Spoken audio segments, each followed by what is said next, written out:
Dear listeners, feel the real fear with us. Horror stories from all about the country and abroad. Those who have been, are being, or will be involved in today's episode, greetings and love to everyone. I hope everyone is well and healthy. Like every episode, I am with you all to present the events you sent. Once again, I would like to welcome you. The new event I am about to share with you has been sent by someone named Kevin.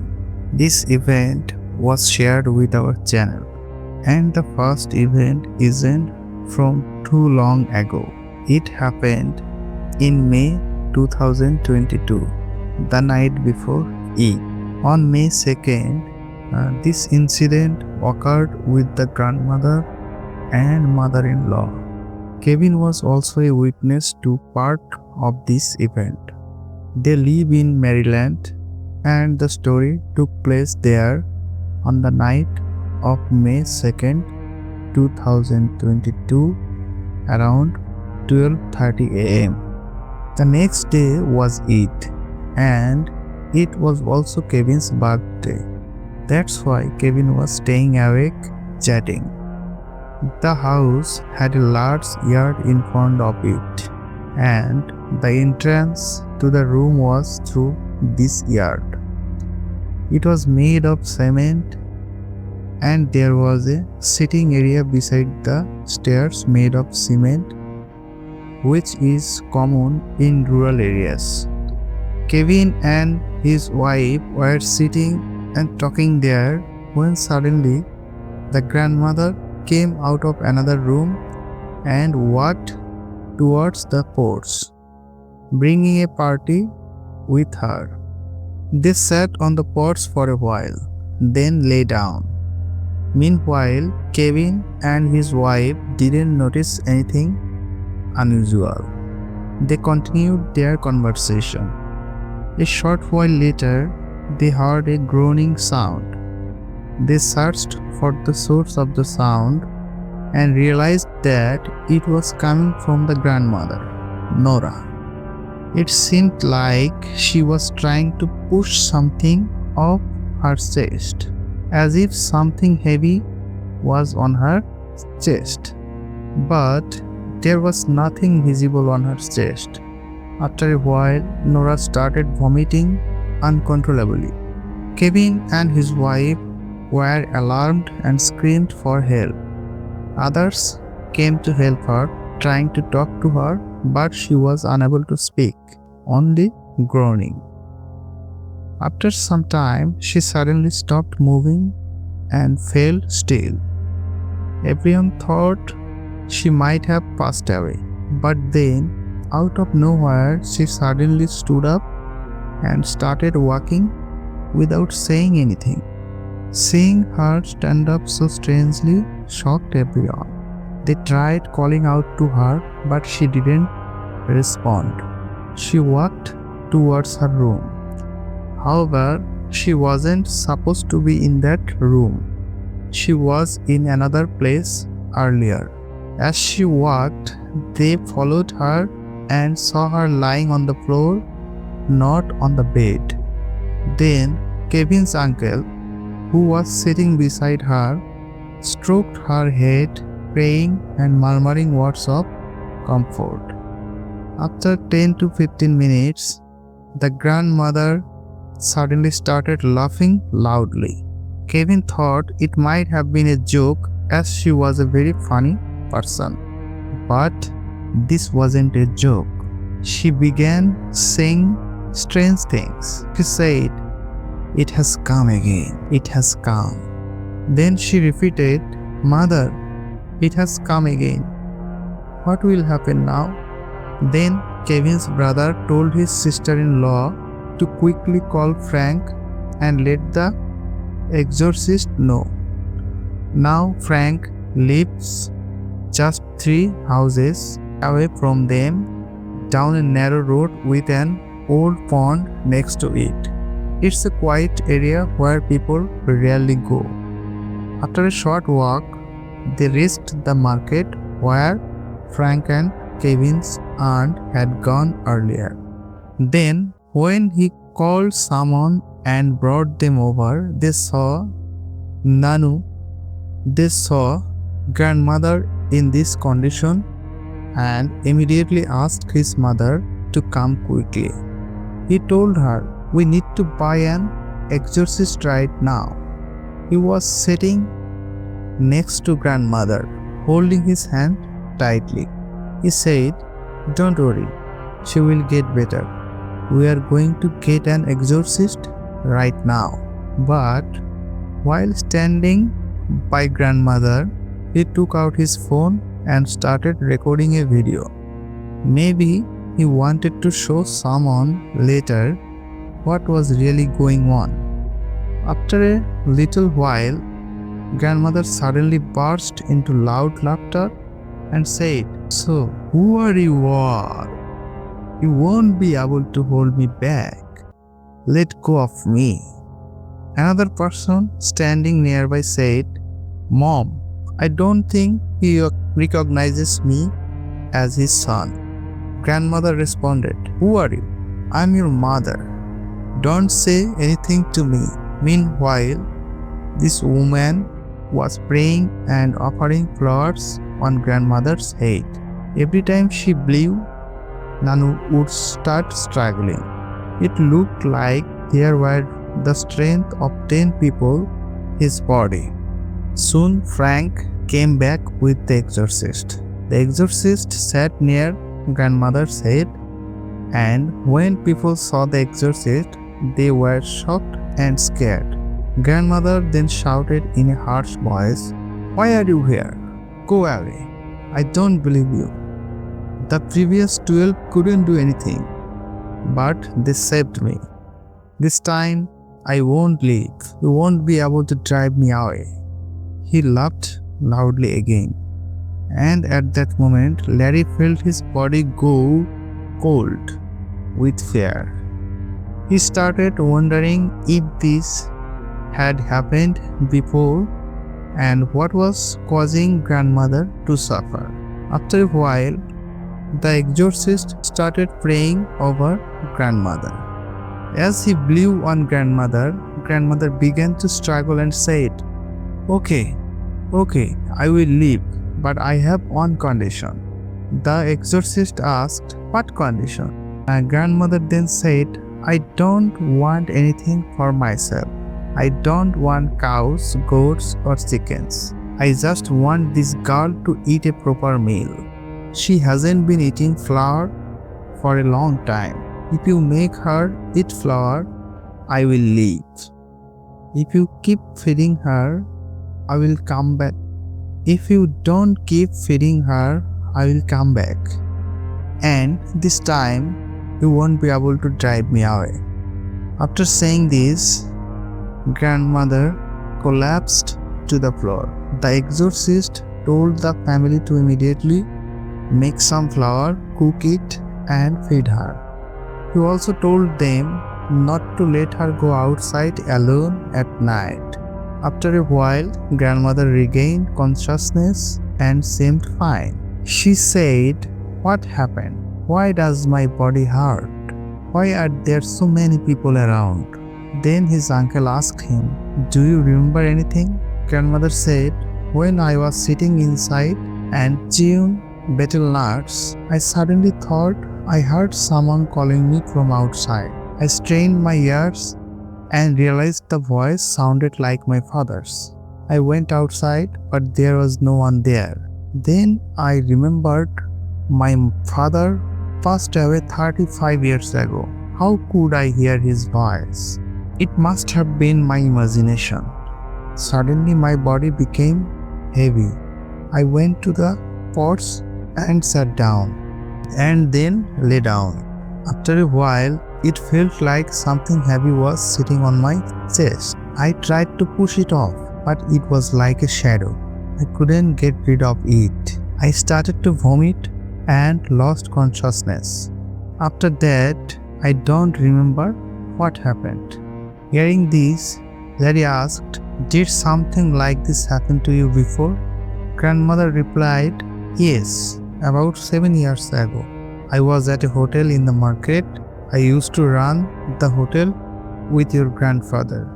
We didn't cook there but took food from home and sold it. One night, your grandfather told me, I won't go home tonight. I will sleep at the hotel. You go home. I agreed and started walking back. When I got near the pond, the whole atmosphere changed. It felt like there was a storm all around, but there was no wind. I started walking again, praying to Allah, and felt something strange in the air. So, whenever I was walking down the path by the pond, as soon as I got near it, suddenly the atmosphere seemed to change. It felt like a terrible storm was happening all around, but I couldn't feel any wind on my body. I quietly said the name of Allah and started walking again. After walking for a while, it felt like someone had slapped me hard on the back, and the pain was so intense that I immediately ran home saying Allah's name. That day, I didn't tell anyone anything. A few days later, I was sitting on the porch chewing bitter lips when I suddenly looked up and saw my deceased father standing and calling me. I got scared and quickly ran to my room. After that, I didn't see anything for a long time. Then one day, I suddenly started feeling unwell and fainted. When I came to, I found out that I had been possessed by a jinn.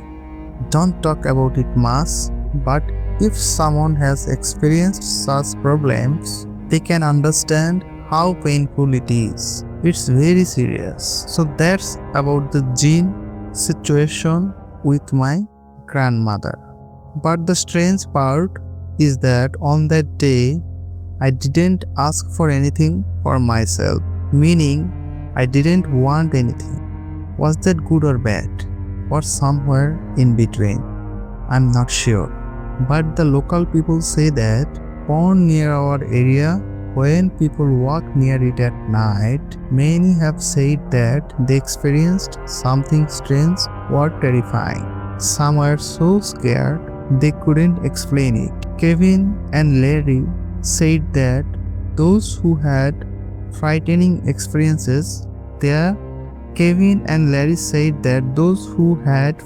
experiences there should write to us about it. If you have had any such miraculous and scary incident, you can send it to thehorrorstories@yahoo.com and we will try to read the story in the next episode. Let's start another story with us. The person from whom I got this story is named Nolan. This incident happened to him personally between 2000 and 2015 when he had just finished his SSC exams. After the SSC exams, there is a long break because the results need to be prepared. The holiday lasts until the results are ready, and then it continues until the college admissions begin. Nolan thought about what he could do. He wondered, what if I go for a little sightseeing? He invited two of his friends and said, let's go visit my grandfather's house. His grandfather's house was in Missouri. The village was near the border and full of natural beauty with a breathtaking view of the river. They went to his grandfather's house and spent the whole day exploring.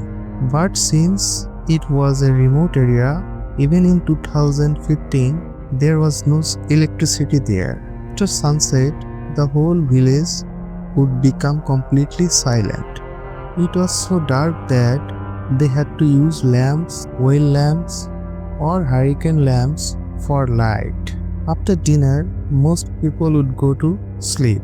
On that hot evening, due to the lack of electricity, Nolan and his friends felt quite uncomfortable. Even though his grandfather didn't like them roaming around outside at night, they went to the river bank after finishing dinner. During the day, the river bank was beautiful, but at night it became eerie. Since it was a border area, there were border patrols and there was also the fear of robbery or terrorist activities. By the river bank, there was a century-old cemetery which would be almost deserted after dark. The three friends sat there and started chatting. Around 12:30 a.m., they suddenly heard a muffled crying sound.